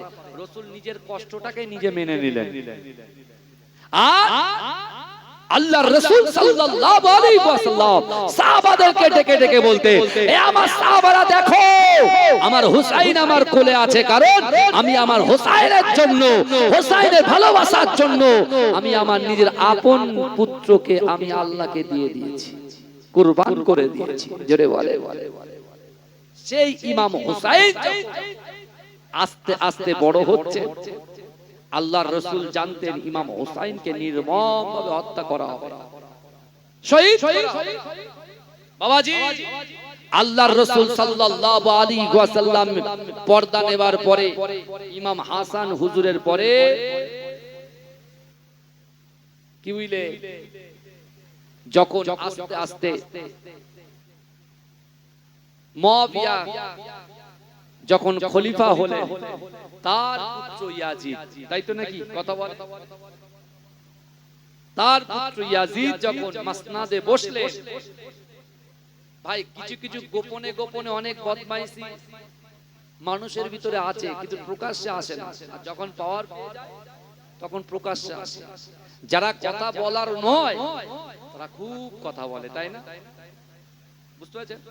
একটাই মনে রাখতে হবে, পাওয়ার পেয়ে পাওয়ারটাকে মিসইউজ করলে আগামী দিনে চেয়ার থাকবে কিন্তু মানুষ থাকবে না। কথা ঠিক না ভুল? কথা বলে, চেয়ারের জায়গায় থাকবে তো মানুষ চেঞ্জ হবে। আমি এখানে বসে আছি, কিছুক্ষণ পর আরেকজন আসবে, বুঝতে পারছেন না? কিন্তু কথাগুলো রয়ে যাবে, ব্যবহারটা রয়ে যাবে। ইয়াজিদ যখন খলিফা বলেন, ইমাম হোসেন হুজুরের কাছে কুফা থেকে বারবার ফরমান আসছে, ইমাম হোসেন হুজুর, আমরা ইয়াজিদকে খলিফা বলে মানতে পারি না, আমরা সকলে আপনার হাতে বায়াত হতে চাই, অর্থাৎ আপনি আমাদের খলিফা হবেন। জোরে বলুন, এই জোরে বলবেন। আর কুফার গভর্নর ছিল নোমান বিন বাসির, বুঝতে পেরেছেন? তিনি ছিলেন রাসূলুল্লাহর মস্ত বড় একজন সাহাবা, তার দায়িত্বে আছেন কুফা। আর বাবাজি যখন তিনি শুনলেন যে কুফা থেকে চিঠি যাচ্ছে কোথায়? মদিনায়। কোথায় যাচ্ছে বলেন? মদিনায়, যেখানে ইমাম হোসেন হুজুর আছেন, যে আপনি চলে আসেন, আর আপনি যদি কুফাতে না আসেন তাহলে আমরা কাল কিয়ামতের মাঠে আপনাকে ধরবো, আল্লাহকে বলবো, আল্লাহ আমরা বাতিলের কাছে মাথা নত করতে চাইনি, বর্বরের কাছে মাথা নত করতে চাইনি, যারা ইসলাম বিরোধী শরিয়াত বিরোধী কাজকর্ম করেছেন তাদের কাছে আমরা মাথা নত করতে চাইনি, কিন্তু আমরা বারবার করে আল্লাহর রাসূলের নওয়াসা ইমাম হুসাইনকে ডাকার পরেও তিনি কিন্তু আমাদের ডাকে সাড়া দেননি আল্লাহ, তার জন্য আমরা বাতিলের কাছে মাথা নত করতে বাধ্য হয়েছি। আল্লাহ রসুলের সাহাবারা হযরত আবু বকর হুজুরের সন্তান, ওমর হুজুরের সন্তানরা ইমাম হোসেন হুজুরকে বলছেন, হুজুর আপনি এখান থেকে যাবেন না কুফাতে, কেন কুফার মানুষেরা ভালো না। ওদের ভিতরে আবেগ বিরাজ করে, আবেগ। হ্যাঁ, যখন কেউ দাঁড়িয়ে যায় বাতিলের বিরুদ্ধে, যখন কেউ কথা বলে, কিছু মানুষ আবেগ তাড়িত হয়ে তার পিছনে এসে দাঁড়িয়ে যায়। আর যখন যে লিড দিচ্ছে তার কাছে এসে অন্যজন যখন তার বিরুদ্ধে চলে যায়, অর্থাৎ প্রশাসন হোক বা অন্য কেউ হোক, যখন তার বিরুদ্ধে অ্যাটাক করে, সেই সময় তার পাশে কেউ থাকে না। বিপদে যখন আপনি পড়বেন, আপনি মাইক পেয়েছেন, বড় বড় কথা বলছেন, বুঝতে পারছেন না? মাইকে একদম পেয়েছি বলে যাই ইচ্ছা তাই মন গড়া বলে গেলাম, যখন আমার উপরে একদম ডাইরেক্ট অ্যাকশন শুরু হবে, আমার সামনে থাকা লোক সুবহানাল্লাহ আলহামদুলিল্লাহ তাকবীর দেওয়া মানুষগুলো বলবেন, ভাই আগে পালা, নিজে বাঁচানো ফরজ, নিজের জান বাঁচানো ফরজ, বলো হুজুর যায় হোক সব পালা। বুঝতে পেরেছেন না? এরকম কুবাবাসীরা ছিল, এরকম যে আলী হুজুরকে শহীদ করা হয়েছে, হাসান হুজুরকে বিষ পান করে মারা হয়েছে, আবার সেই কুবাবাসীরা ডাকছে কাকে? ইমাম হোসেন হুজুর। তাই ইমামে হোসেন মদিনার গভর্নরের কাছে গেলেন, যেই গিয়েছেন মদিনার গভর্নর বলছে, এই ইমামে হোসেন আপনি শোনেন, আমার কাছে ফরমান এসেছে ইয়াজিদের হাতে আপনাকে বায়াত গ্রহণ করতে হবে, আর আপনি যদি বায়াত গ্রহণ না করে তাহলে ইয়াজিদ বড় কঠোর হয়ে আপনার সামনে আসবে। বুঝতে পেরেছেন? ভালো করে বোঝে। ইমাম হোসেন বলছেন, না আমি এটা কখনো চাই না, রক্তক্ষয়ী জীবন আমি আর চাই না, কারণ আমার আব্বা জান শহীদ হয়েছে, আমার ভাই শহীদ হয়েছে, আর আমি যদি কুফাতে গিয়ে যদি ঝামেলা হয়, ঝগড়া হয়, অশান্তি হয়, ফাসাদ হয়, যুদ্ধ হয়, আমি যুদ্ধ করতে চাই না, বরঞ্চ আমি মক্কা মদিনা থেকে মক্কায় চলে যাব, মক্কায় গিয়ে আমি বাকি জীবনটাকে ইবাদত বন্দেগি জিকির আজকারে কাটিয়ে দেব। জোরে বলে, জোরে বলবেন না? চিৎকার দিয়ে বলুন না সুবহানাল্লাহ। আমার ভাইরা ভালো করে বোঝেন, ইয়াজিদ কি ছিল? ইয়াজিদ কি খুব ভালো লোক ছিল? অনেকে আবার ভালো বলে, বুঝতে পারছেন? অনেকে ভালো বলে, বুঝতে পেরেছেন? আল্লাহ রাসূলের সাহাবাদেরকে কুরুচিকর মন্তব্য করতে নেই, কিন্তু ইয়াজিদ ছিল একজন অত্যাচারী, তিনি ছিলেন বর্বর। এবার আপনি বুঝে নেন, বেশি খোলাসা করে দেখবেন কারবালার ঘটনা বলতে গিয়ে অনেক হুজুররা পাশ কাটিয়ে পালায়, বুঝতে পারছেন না?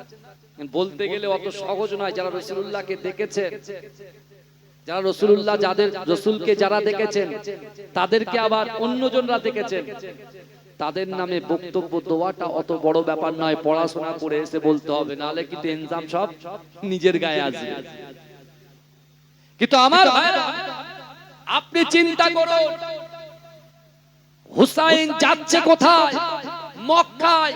যে হুসাইন নিজের নানা জান বিশ্বনবী হায়াতুন নবী মুস্তাফা জানে রহমত আকায়ে মাওলা মুহাম্মদুর রাসূলুল্লাহ সাল্লাল্লাহু আলাইহি ওয়াসাল্লামের দরবারে মসজিদুন নববীতে ফজরের নামাজ পড়ে আল্লাহর রাসূলের রওজাটা জিয়ারত করত, জোহরের নামাজ পড়ে আল্লাহর রাসূলের রওজাটাকে জিয়ারত করত, আসরের নামাজ পড়ে রাসূলুল্লাহর রওজাটাকে জিয়ারত করত, মাগরিবের নামাজ পড়ে রাসূলুল্লাহর রওজাটাকে জিয়ারত করত, এশার নামাজ পড়ে রাসূলুল্লাহর রওজাটাকে জিয়ারত করত, তাহাজ্জুদের নামাজ পড়ে আল্লাহর রাসূলের রওজাটাকে জিয়ারত করত। যে বিশ্বনবী রাসূল সাল্লাল্লাহু আলাইহি ওয়াসাল্লাম ইমাম হোসেনের ডান দিকে চুমা খেয়েছেন, বাম দিকে চুমা খেয়েছেন, ঠোঁটে চুমা খেয়েছেন, কপালে চুমা খেয়েছেন, ঘাড়ে গর্দানে চুমা খেয়েছেন, যে রাসূলুল্লাহ যে ইমাম হোসেনকে মুহাব্বত করেছে, ওই হোসেন ইসলামের জন্য ভালো রাখতে গিয়ে তিনি মদিনা ছেড়ে যাচ্ছেন মক্কা। মক্কা আর আবু বকর হুজুরের সন্তান এবং ওমর হুজুরের সন্তানরা বারবার বলছে আপনি যাবেন না, কারণ কুফার মানুষরা কিন্তু আপনাকে ধোঁকা দেবে, কুফার মানুষরা ধোঁকা দেবে। আবার এক একটা চিঠিতে ওই রকম ভাবে আসছেন, যদি আপনি না আসেন তাহলে কিয়ামতের ময়দানে আপনার বিরুদ্ধে আল্লাহর কাছে নালিশ করা হবে।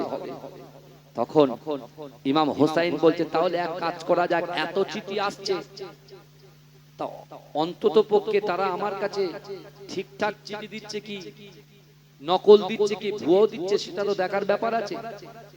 তাহলে এক কাজ করি, আমার একজন প্রতিনিধি যাক কুফাতে, আমার এক প্রতিনিধি যাক, সে গিয়ে দেখুক, সে যাচাই বাছাই করুক, সে মানুষের সঙ্গে কথা বলুক, সে যদি আমাকে বলে যে না যারা চিঠি দিয়েছেন তারা সত্যি সত্যি ভালো মানুষ, তাহলে আমি হোসাইন ঠিক কুফাতে চলে যাব। কাকে পাঠাবে? মুসলিম বিন আকিলকে তিনি ঠিক করলেন, তার নিজের চাচাতো ভাই ইমাম হোসেন হুজুরের চাচাতো ভাই মুসলিম বিন আকিলকে তিনি রেডি করলেন।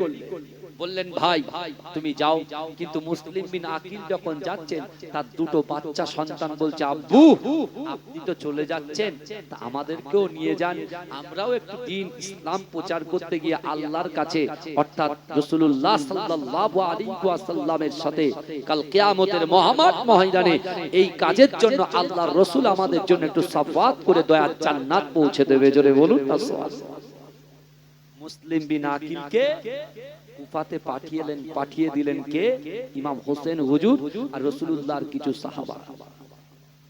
আমার ভাই জানেরা, এ নবী পাকের উম্মত উম্মতিরা, এ নবী দেবানারা, আল্লাহর রাসূলের নওয়াসা ইমাম হুসাইন রাদিয়াল্লাহু তাআলা আনহু, এ যুবকেরা মুসলিম বিন আকিলকে যখন কুফা প্রান্তরে পাঠালেন, ও যুবকেরা মুসলিম বিন আকিল যখন গিয়েছে তিনি দেখতে পেলেন না না না না না কুফার মানুষেরা মুসলিম বিন আকিলকে বলছে আমাদের হুসাইন হুজুর আসেননি কেন? বলছে না না না ইমাম হোসেন আমাকে নিযুক্ত করে দিয়েছে, আমার হাতে বায়াত গ্রহণ করতে বলেছে, তোমরা যদি আমার হাতে বায়াত গ্রহণ করো অবশ্যই অবশ্যই আমি মুসলিম বিন আকিল আমি যদি একটা চিঠি লিখে দিই, ইমাম হোসেন যখন চিঠিখানা হাতে পেয়ে যাবে ইমাম হোসেন তিনিও চলে আসবে। এ যুবকেরা একই দিনে 18,000 মানুষ ইমাম হোসেনের হাতে হাত দিয়ে তারা এমন করে বায়াত গ্রহণ করেছিলেন। প্রথম দিনে 18 থেকে 20,000 লোক ইমাম হোসেনের মুসলিম বিন আকিলের হাতে বায়াত গ্রহণ করলেন। জোরে বলুন না সুবহানাল্লাহ। আর কুফার গভর্নর কে ছিল? নোমান বিন বাসির। উনি দেখছেন যে আহলে বাইতের হাতে হাত দিয়ে মানুষ দলে দলে ইমাম হোসেনের পক্ষে বায়াত গ্রহণ করছে। জোরে বলুন না সুবহানাল্লাহ। কিচ্ছু বলছে না। হঠাৎ করে ইয়াজিদ বাহিনীদের ভিতরে একজন ইয়াজিদের কাছে খবর দিচ্ছেন, ও ইয়াজিদ কি ব্যাপার, আপনি তো মাসনাদে বসে আছেন কিন্তু ওই দেখেন না মদিনা থেকে মুসলিম বিন আকিলকে ইমাম হোসেন হুজুরের পক্ষে তার হাতে হাত দিয়ে আপনার এলাকার মানুষেরা দলে দলে তারা কাকে খলিফা বলে বায়াত গ্রহণ করছে? বলেন ইমাম হোসেন হুজুরের পক্ষে মুসলিম বিন আকিলের কাছে বায়াত গ্রহণ করছেন, আপনি বসে বসে মত্ত হয়ে আছেন। তখন নোমান বিন বাসিরকে সরিয়ে আব্দুল্লাহ ইবনে জিয়াদকে বসিয়ে দিলেন। কোথায়? কুফার গভর্নর করে দিন। আর বললেন যাও। আব্দুল্লাহ বিন জিয়াদকে বলছেন তুমি যে কোনো প্রকারে হোক মুসলিম বিন আকিলকে যেখানেই পাবে সেখানে তাকে হত্যা করে দেবে, আর খবরদার ইমাম হুসাইন যেন এই কুফা প্রান্তরে যেন আসতে না পারে। শক্তি ধরে রাখার জন্য মানুষগুলোকে কিভাবে শেষ করছে দেখে। আমরা পাওয়ার চাই, আমরা শান্তি চাই না। কিন্তু ভাইজান এই কদিন আগে আমাদের মাঝখানে কি চিন্তা, বলে কুরবানি কি হবে, গরু কুরবানি করা হবে না, গরু কুরবানি করা হবে না। এই ইউটিউবার ভাইদেরকে বলি, এই গরুর কথা বললে তুমি নেতার ছবি দিয়ে দিচ্ছ, আমি কিন্তু কড়া স্টেপ নেব আগে থেকে বলছি। হ্যাঁ এমন কিছু বার্তা তোমরা দেবে না ভিউজের জন্য যে অনেক সমস্যা তৈরি হয়। আমি কিন্তু বারণ করি না, অন্য অন্য ভাইয়েরা কেউ আর এত ভিডিও করতে দেয় না। বুঝতে পেরেছি আপনারা কষ্ট করে এসেছেন, আমি আপনাদের সকলকে ভালোবাসি, আপনাদের আমি না বলি না, কিন্তু তাই বলে মেয়েদের ছবি দিয়ে দিচ্ছেন থাম্বনেইলে, হ্যাঁ পশুদের ছবি দিয়ে দিচ্ছেন, বড় বড় নেতাদের ছবি দিচ্ছেন। সেদিনকে দেখছি আমাদের মুখ্যমন্ত্রী, বর্তমান আমাদের মুখ্যমন্ত্রী শুভেন্দু অধিকারী, বুঝতে পেরেছেন, তার ছবি আর আমার ছবি পাশাপাশি দিয়েছে। কোথায় ধর্মতলা আর কোথায় তক্তপোষের তলা ভাই, আমার সাথে তার মানায় কখনো? তিনি আমাদের মুখ্যমন্ত্রী, তাকে আমরা স্যালুট করি, ভালোবাসি, বুঝতে পেরেছেন? হ্যাঁ, তানার যে চেয়ার, তাকে সম্মান করি। তাই বলে তোমরা গোজা মেরে দিচ্ছ সব জায়গায়। হ্যাঁ, একটা গরুর ছবি দিয়েছে, আমার দিয়েছে, আর আমাদের মুখ্যমন্ত্রীর ছবি দিয়েছে। দেখো কি হচ্ছে, বুঝতে পারছেন না? স্বাভাবিক, এটা লোকের কাছে যাই, বার্তা তো খারাপ যাবে নাকি? যাবে কি যাবে না? আমাদের দেখেন, আমাদের এলাকার যারা প্রশাসনের ভাইরা আছে, তাদেরকে তো সহযোগিতা করতে হবে। আরে এ কথা তো রাসূলুল্লাহ বলেছে, তাদেরকে কাজ করার স্পেস দিতে হবে, বুঝতে পারছেন না? এগুলো করবেন না দয়া করে, এগুলো করবেন না, বুঝতে পেরেছেন না? আমি আপনাদের বললাম, আমি যে কথা বলছি, মুসলিম বিন আকিল রাতে পরের দিনে 40,000 লোক বায়াত গ্রহণ করেছেন। জোরে বলুন না সুবহানাল্লাহ। এত বায়াত গ্রহণ করলাম আমি, হুজুর এসেছি, আমার জন্য কত সুন্দর খাওয়া দাওয়া তৈরি করেছে ওখানে, ওই বাড়িতে, যে বাড়িতে ছিলাম। কি খাবেন সামনে রয়েছে, কি খাতির, কি তাজ্জুব। হ্যাঁ, আমি যখন আসি আমার ছেলেরা বলে আব্বু একটু যাবো, তা আমার ছেলে যখন আসবে আপনাকে বসে থাকবেন, আমার ছেলেকে নিয়ে আপনি আপ্যায়ন করবেন, ঘোরাবেন, খাবার খাওয়াবেন, ঘোরাবেন। তা মুসলিম বিন আকিল যেহেতু ইমাম হোসেন হুজুরের চাস্তো ভাই, তাকে নিয়ে মানুষ এত আনন্দে লিপ্ত হয়েছে যেন ঈদ হচ্ছে তাদের মনে। কিন্তু আব্দুল্লাহ ইবনে জিয়াদ, এই আব্দুল্লাহ ইবনে জিয়াদ তিনি কি করলেন? মুসলিম বিন আকিলকে মারার জন্য পুরস্কার ঘোষণা করলেন। পুরস্কার ঘোষণা করলে কিভাবে মারা যায়? আগে প্রত্যেক বাড়িতে বাড়িতে যারা বায়াত গ্রহণ করেছে, তাদের বাড়িতে বাড়িতে তার লোকদেরকে পাঠিয়ে দিয়ে তাদেরকে ধমকানো শুরু করেছে, সাবধান, সাবধান। মুসলিম বিন আকিলকে যারা মানবে, মুসলিম বিন আকিলের হাতে যারা বায়াত গ্রহণ করবে, তাদেরকে হত্যা করে দেওয়া হবে। এবং এই ভালো করে বোঝেন, একটা জায়গায় যেখানে প্রশাসনিক মিটিং হয়, এরকম একটা জায়গায় বসিয়ে সবাইকে কি করেছেন? বাড়ির লোকজনকে বন্দী করে। এখন আপনি বলেন তো ভাই, আমার ছেলে, আমার মেয়ে, আমার স্ত্রীকে যদি কেউ বন্দী করে বলে, এই দেখ তুই যদি এই কাজ করিস তাহলে আমরা এদেরকে শেষ করব, তাহলে আপনি কি করবেন বলেন তো? আপনি বাচ্চাদের বাঁচাবেন না মানুষের হেল্প করবেন? আগে বলেন। এরকম একটা ফাঁদে ফেলে দিলেন কে? মুসলিম বিন আকিলকে। অর্থাৎ তার হাতে যারা বায়াত গ্রহণ করেছে সকলকে আস্তে আস্তে মুসলিম বিন আকিলের থেকে সরিয়ে দিচ্ছেন। কিন্তু আমার ভাই জানেরা, এ নবী পাকের উম্মত উম্মতিরা, মুসলিম বিন আকিল যেদিন 40,000 মানুষ মুসলিম বিন আকিলের হাতে বায়াত গ্রহণ করেছে, ওই দিন মুসলিম বিন আকিল তিনি খত লিখেছে, চিঠি লিখেছে, ও ইমামে হোসেন, না না না, কুফাবাসীরা আপনাকে মুহাব্বত করে ভালোবেসে, আপনার নানু জানের মুহাব্বতে ভালোবাসায় আমি মুসলিম বিন আকিল আমার হাতে 40,000 মানুষ বায়াত গ্রহণ করেছে। না না না, আমার চিঠি পাওয়ার সাথে সাথে আপনি অবশ্যই অবশ্যই কুফার দিকে রওনা হয়ে যান। এ যুবকেরা, যেদিন কিরা ছেড়ে দিলেন, যেদিন চিঠিটা ছেড়ে দিলেন, ঠিক সেই দিনে মুসলিম বিন আকিলের কাছ থেকে একে একে মানুষ সরতে লাগলেন। এ যুবকেরা, মুসলিম বিন আকিল ফজরের নামাজ পড়ে মানুষগুলোকে যখন ডাক দিলেন, কেউ তার ডাকে সাড়া দিলেন না। এ যুবকেরা, কিছু কিছু মানুষ এসে বললেন, ও আল্লাহর রাসূলের খানদান মুসলিম বিন আকিল, না না না, আপনি লুকিয়ে যান, লুকিয়ে যান। আব্দুল্লাহ ইবনে জিয়াদ সে আপনাকে কতল করার জন্য মানুষগুলোকে রাস্তায় বার করে দিয়েছে। না না না, আপনি আর আমার বাড়িতে থাকবেন না। এ যুবকেরা, এ নবী পাকের উম্মত উম্মতিরা, ইমাম হোসেনের চাচতো ভাই মুসলিম বিন আকিল তিনি এমন করে কুফা নগরে প্রত্যেক বাড়িতে বাড়িতে দিকে যখন যায় সকলে দরজা বন্ধ করে দেয়, জানালা বন্ধ করে দেয়। ও যুবকেরা একটুখানি চিন্তা করুন, গত দিনে একদিন আগে মানুষগুলো তার জন্য পাগল পাড়া হয়ে গেছে, 40,000 মানুষ তার পিছনে তারা এমন করে দলবদ্ধ ভাবে সারিবদ্ধ ভাবে থেকে গেছেন। কিন্তু না না না, ইবনে জিয়াদ যখন দায়িত্ব নিল মুসলিম বিন আকিলের কাছ থেকে, প্রত্যেক মানুষেরা যখন সরে গেল, ও যুবকেরা মুসলিম বিন আকিল বলল, ও পাপী পাশিন্য এ কুফা নগরের মানুষেরা, না না না, তোমরা আলী হুজুরকে শহীদ করেছো, হাসান হুজুরকে শহীদ করেছো, না না না, তোমরা কেন বায়াত গ্রহণ করলে? এই নাজুক সময়ে আমি মুসলিম বিন আকিল, আমার 2 জন সন্তান তারা কন্দনরত অবস্থায় আছে। কতদিনে তারা খুশি ছিল, আজকে তাদের পাশে কেউ নাই, তাদের ক্ষুধা নিবারণ করার মতো কেউ নাই।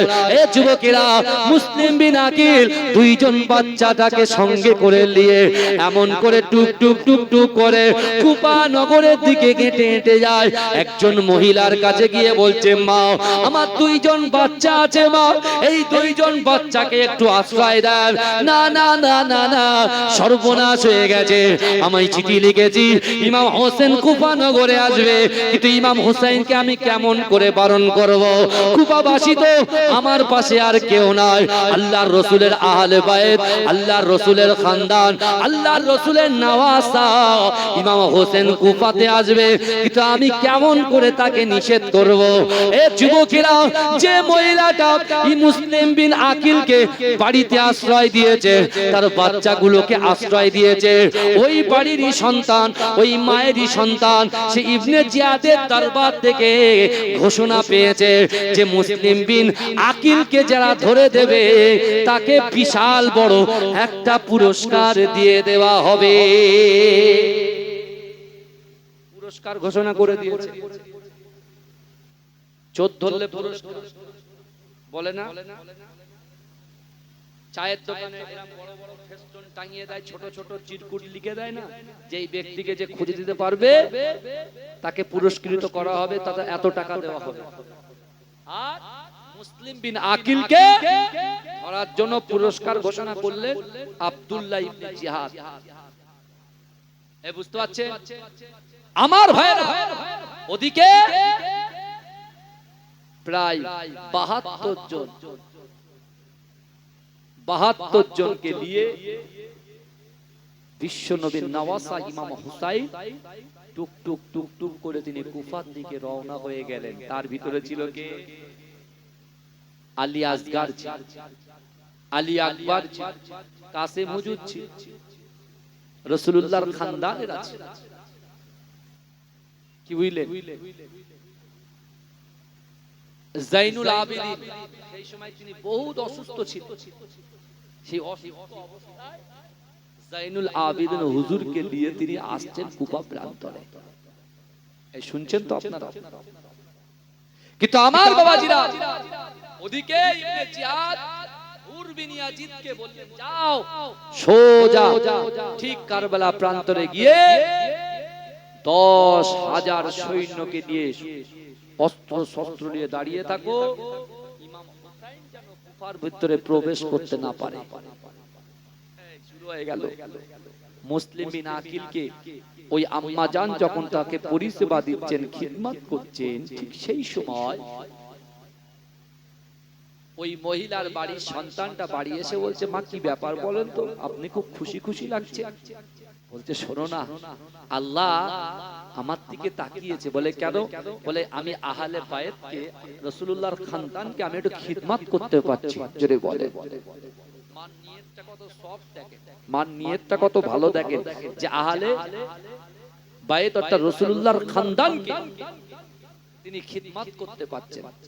এই শুনছেন বাবা? অসুবিধা হচ্ছে না তো? তাকবীর দেন না, নারে তাকবীর, নারে তাকবীর। খুব একগ্রতার সাথে শুনতে হবে। আমি অন্যদিকে কেটে এদিকে ঢুকলাম, সবার একটু ইচ্ছা হয় শুনতে। এখন মুসলিম বিন আকিলকে একটা ছোট্ট ঘরের ভিতরে রেখেছেন যাতে লোক দেখতে না পায়, আর ইয়াজিদ বাহিনী তরোয়াল নিয়ে খুঁজছেন মুসলিম বিন আকিলকে ওই মহিলার বাড়ির ঘর থেকে সামনে দিয়ে আসা যাওয়া করছে। আর ওদিক দিয়ে মুসলিম বিন আকিলের যে বাড়িতে ছিলেন সেই বাড়ির মহিলারই সন্তান, সে যখন মাকে জিজ্ঞাসা করছে, মা আহলে বাইত রাসূলুল্লাহর খানদান? বলে হ্যাঁ, এই যে দুদিন তিন দিন আগে যিনি এসেছেন কুফার বাসীরা 40,000 লোক তার হাতে বায়াত গ্রহণ করেছে। কত নিষ্ঠুর বলো বাপ, কত নিষ্ঠুর তার হাতে বায়াত গ্রহণ করেছে। অর্থাৎ তার খাওয়া করছে না, তার দুটো বাচ্চা অসহায় অবস্থায় আছে, অর্থাৎ কেউ তার আর খোঁজ নিচ্ছে না। অর্থাৎ তাকে কতল করার জন্য মানুষ সেইটা ঘোরাঘুরি করছে। আমি কি করেছি, তাকে আমার বাড়িতে লুকিয়ে রেখেছি। এ তো লোভী, টাকার দ্বারাই মানুষকে কেনা বেচা করে। বুঝতে পারছেন না? বলছে মা কোন ঘরে আছে, কোথায় আছে, চলো একটু দেখান। আমি কারুর বলবো না, বলো অমুক জায়গায় আছে। কিন্তু আমার ভাই জানেরাও, এ নবী পাকের উম্মত উম্মতিরাও, একটু ভালো করে বোঝার চেষ্টা করেন। বিশ্ব নবী রাসূলুল্লাহ সাল্লাল্লাহু আলাইহি ওয়াসাল্লামের নওয়াসা ইমাম হোসেন হুজুরের চাচতো ভাই মুসলিম বিন আকিলকে ওই আম্মা জান যখন দেখিয়ে দিলেন, ও যুবকেরা, ওই পাপী ছেলেটাও সে এমন করে গোপনে গোপনে রাতের বেলায় আব্দুল্লাহ ইবনে জিয়াদের কাছে পৌঁছে গিয়ে বলছেন, আপনি আমাকে কত দেবেন আগে বলেন। আপনি যদি আমাকে বেশি অর্থ সম্পদ দিতে পারেন, তাহলে আমি মুসলিম বিন আকিলকে তার সাথে তার দুইজন সন্তানকে আপনার হাতে, আপনার সৈন্যর হাতে তুলে দেব। আব্দুল্লাহ ইবনে জিয়াদ বলছে, তুমি যা চাইবে দেওয়া হবে, আগে তাকে খোঁজটা দাও, মুসলিম বিন আকিলকে এমন করে ধরিয়ে দাও। এ যুবকেরা, ওই যুবকটা কি করলেন, আব্দুল্লাহ ইবনে জিয়াদের কিছু সৈন্য তরোয়াল নিয়ে এমন করে ওই যুবকের বাড়ির সামনে দাঁড়িয়ে আছে। এমন করে আল্লাহর রাসূল সাল্লাল্লাহু আলাইহি ওয়াসাল্লামের নওয়াসা ইমাম হোসেন হুজুরের চাচতো ভাই মুসলিম বিন আকিলকে গলার কলারটা ধরে বাইরে বার করে দিয়েছে। ও যুবকেরা, তার মা চিৎকার করে বলছে, ও ছেলে গো, এই সর্বনাশ তুমি করো না। আল্লাহর রাসূলের খানদানকে এরকম ভাবে কুরুচিকর ব্যবহার করো না বাবা। এ যুবকেরা, মুসলিম বিন আকিল কি করলেন, ওই সময় দেখে ওই কাফেরদের সামনে, ওই ইয়াজিদ বাইরের সামনে বলছে, তোরা দাঁড়িয়ে যাও, অত সহজ নয়, আমি মুসলিম বিন আকিলকে আব্দুল্লাহ ইবনে জিয়াদের দরবারে নিয়ে যাবে, কিন্তু নিয়ে যাওয়ার আগে আমার সঙ্গে যুদ্ধ করতে হবে, আমার সঙ্গে লড়াই করতে হবে। না না না, আমি বাতিলের কাছে কখনো মাথা নত করব না। যারা শরীয়ত মানে না, যারা নামাজ আদায় করে না, যারা পর্দাটাকে পরোয়া করে না, যারা আল্লাহর রাসূলের খানদানকে মানে না, আমি মুসলিম বিন আকিল তাদের কাছে আমার জীবন থাকতে মাথা নত করব না। বলে তোমরা আমাকে যা ইচ্ছা তাই করো, কোনো চাপ নেই, কিন্তু আমি আব্দুল্লাহ ইবনে জিয়াদের দরবারে গিয়ে মাথা নত করব না। অর্থাৎ বরঞ্চ তোমরা একটা কাজ করো, তোমরা আমার কল্লা ফেলে দাও, একবার ইমাম হোসেনের কাছে খবর দাও, ইমাম হোসেন যেন না আসে। এই দেখেন কিরকম আত্মনাদ করছে, নিজের জানের পরোয়া করছে না, রাসূলুল্লাহর খানদানের পরোয়া করছে। জোরে বলবেন, জোরে বলা যাবে না সুবহানাল্লাহ? হ্যাঁ, আজকে ফুরফুরা দরবার শরীফ থেকে যখন আমার ভাই সাহেবরা আসেন, আমাদের মনটা কত আনন্দিত হয়ে যায় বলেন, উৎফুল্ল হয়ে যায়, মনটা চাঙ্গা হয়ে যায়। আবার অনেকে বিরোধিতা করে, কি করে না? হাতের 5টা আঙ্গুল সমান আছে না নাই? হাতের 5টা আঙ্গুল তো সমান নাই। তারাও তো রাসূলুল্লাহর খানদান, এই কথা বলে। কিন্তু আমার ভাইরা মুসলিম বিন আকিলের সামনে তার 2 বাচ্চাকে হত্যা করলেন। তারপরে সন্তানের জন্য কাঁদলেন, ইমাম হোসেন হুজুরের জন্য কাঁদছেন। কিন্তু আমার ভাই জানেরা, হে নবী পাকের উম্মত উম্মতিরা, একটু ভালো করে বোঝার চেষ্টা করুন বাবা। না না না, ওই দিক থেকে 72 জনকে নিয়ে কারবালা প্রান্তরে ইমাম হোসেন এসে শুনছেন তার চাচতো ভাই মুসলিম বিন আকিলকে নির্মম ভাবে কাফেরেরা, ইয়াজিদ বাহিনীরা, আব্দুল্লাহ ইবনে জিয়াদের দলের লোকেরা তাকে হত্যা করে দিয়েছে, তাকে কতল করে দিয়েছে। হে যুবকেরা, হে নবী পাকের উম্মত উম্মতিরা, ওই সময়তে আল্লাহর রাসূলের নওয়াসা ইমাম হোসেন হুজুর হুর বিন ইয়াজিদকে বললেন, এই জায়গাটা কোথায়? আমি যে জায়গায় দাঁড়িয়ে আছি এই জায়গাটা কোথায়? হুর বলছে এই জায়গাটা হলো কারবালা, কারবালা, কারবালা। ও যুবকেরা, যেই দা কারবালার নামটা শুনলেন, ইমাম হোসেন বলছে না না না, আমি এই কারবালা প্রান্তরে শহীদ হব এটা তো আমি জানি, আমার নানা জান, আমার আম্মা জান, আমার আব্বা জান সবাই জানে, কিন্তু না না না, আমি তো কুফার মানুষের ডাকে সাড়া দিয়ে এসেছি, আমি তো কুফাতে লড়াই করতে আসি নাই, যুদ্ধ করতে আসে নাই। না না না না না, আমি যদি যুদ্ধ করতে আসতাম তাহলে আমার রুগ্ন সন্তানটাকে নিয়ে আসতাম না, আমার কোলের বাচ্চা আলী আসগারকে নিয়ে আসতাম না, আমার বাড়ির মহিলারা তাদেরকে আমি নিয়ে আসতাম না। হুর বিন ইয়াজিদ বলছে না না, আমি আপনার নানা জানকে মহব্বত করি, আমি আপনার নানা জানের কালেমা পড়ে, বরঞ্চ আপনি একটা কাজ করুন, আপনি আমার সঙ্গে কথা বলুন, আর রাতের বেলা আপনি চলে যান, আপনি আপনার নির্দিষ্ট গন্তব্য জায়গায় চলে যান, আমাকে যদি জিজ্ঞাসা করা হয় আমি বলে দেব রাতের অন্ধকারে কোন দিকে গেছে আমি কিছুই জানি না। হিদায়াত দেওয়ার মালিক কে? এই অন্তরে মহব্বত পয়দা করে দেওয়ার মালিক কে? কথা বলেন। আল্লাহ। হুর বিন ইয়াজিদকে পাঠিয়েছে কে? আব্দুল্লাহ ইবনে জিয়াদ পাঠিয়েছে। কাকে আটকানোর জন্য? ইমাম হোসেন হুজুরকে আটকানোর জন্য। আর বলছে যদি বেশি বাড়াবাড়ি করে তাহলে কি করবে বলেন? তার সঙ্গে যুদ্ধ করবেন, যা যুদ্ধ করতে গেলে যা যা করণীয় তাই করবেন। যুদ্ধটা হচ্ছে কিসের জন্য? বাতিলের বিরুদ্ধে যুদ্ধ, নামাজের পক্ষে, কোরআনের পক্ষে, শরিয়াতের পক্ষে, ইসলামের পক্ষে, পর্দার পক্ষে, পিতামাতার মহব্বতের পক্ষে। বুঝতে পারছেন না? আর এখন যে কাজগুলো আমরা করছি ভাই উল্টোটা করছি। নামাজ আমাদের জন্য ফরজ, পর্দা আমাদের জন্য, কথা বলে না কেন? আল্লাহর রাসূল সাল্লাল্লাহু আলাইহি ওয়াসাল্লামকে আমার আল্লাহ পাক মেরাজে ডেকে 5 ওয়াক্ত নামাজ দিয়েছিলেন। জোরে বলুন, জোরে বলবেন না?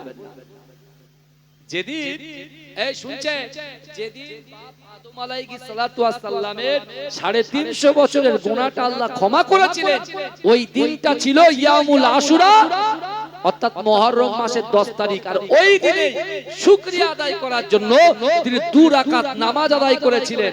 কে? আদম আলাইহিস সালাতু ওয়াস সালাম। আর আল্লাহ পাক আমার রাসূলকে আসমানে ডেকে বলছেন, হাবিবুল্লাহ, আমি আপনার উম্মতের জন্য 2 রাকাত নামাজ দিলাম, এই 2 রাকাত নামাজটা হযরত আদম আলাইহিস সালাতু ওয়াস সালামের গুনাহ ক্ষমা করার জন্য শুকরিয়া দান যে 2 রাকাত নামাজ পড়েছে, ওই নামাজটাকে আপনার উম্মতের জন্য আমি ফজরের 2 রাকাত নামাজ বানিয়ে দিলাম। ও আমার হাবিবুল্লাহ, আমি আল্লাহ আপনাকে মহব্বত করি, ভালোবাসি। ও আমার হাবিবুল্লাহ, আপনার উম্মত উম্মতিরা যদি এই ফজরের 2 রাকাত ফরজ নামাজ আদায় করে, আমি আল্লাহ আপনার উম্মতে 750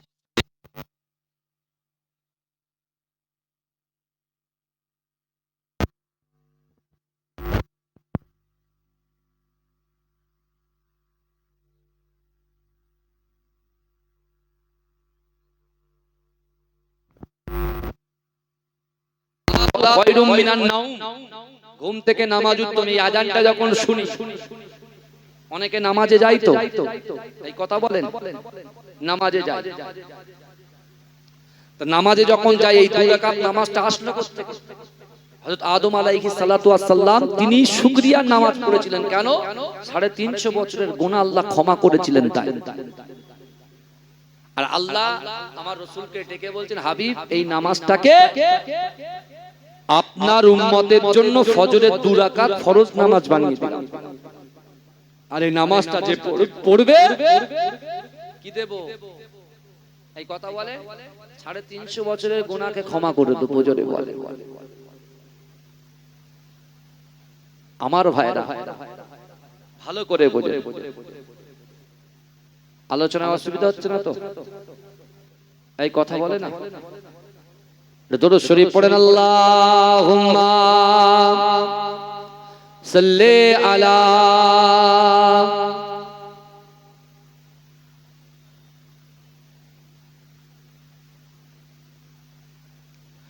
কাঁদে জৈনব কাঁদে কুলসুম কাঁদে সকিনা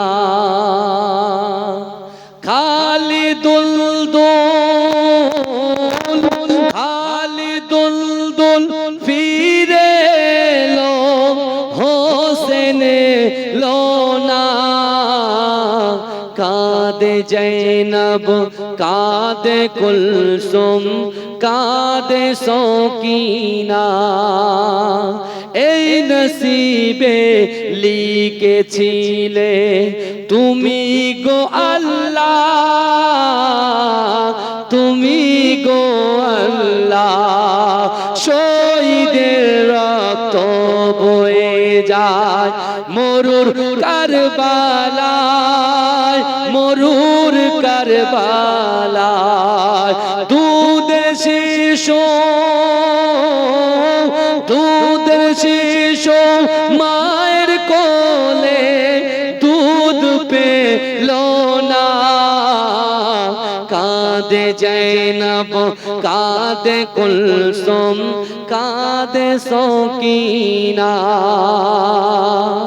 মরমের ওই চাঁদ ওঠে যখন আকাশে, যখন আকাশে মনে পড়ে কারবালাতে যা কিছু ঘটে, যা কিছু ঘটে। তাই শহীদে কারবালা ভোলা গেল না। কাঁদে জৈনব কাঁদে কুলসুম কাঁদে সকিনা আল্লাহুম্মা সাল্লি আলা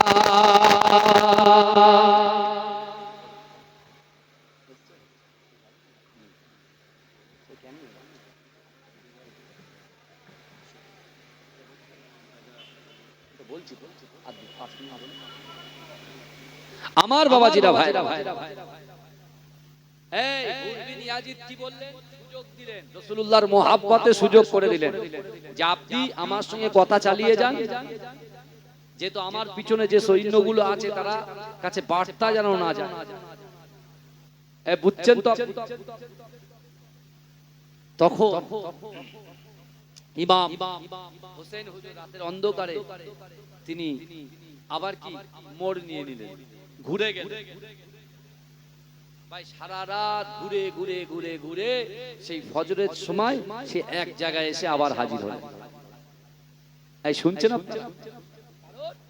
কারবালার প্রান্তরে ইমাম হোসেনকে কি করা হবে? শহীদ করা হবে। আল্লাহর রাসূল সাল্লাল্লাহু আলাইহি ওয়াসাল্লাম নিজে কখনো আল্লাহর কাছে দোয়া করেননি। মা ফাতেমাতুজ জোহরা রাদিয়াল্লাহু তাআলা আনহা নিজের সন্তানের জন্য দোয়া করেননি, আলী হুজুরও দোয়া করেননি। শুধু এটুকুই যে ইসলামের মধ্যে এমন একটা ঘটনা বিরাজ করে যাক কাল কিয়ামত পর্যন্ত উম্মতে মুহাম্মাদি যেন কখনো বাতিলের কাছে মাথা নত না করে। জোরে বলেন না সুবহানাল্লাহ।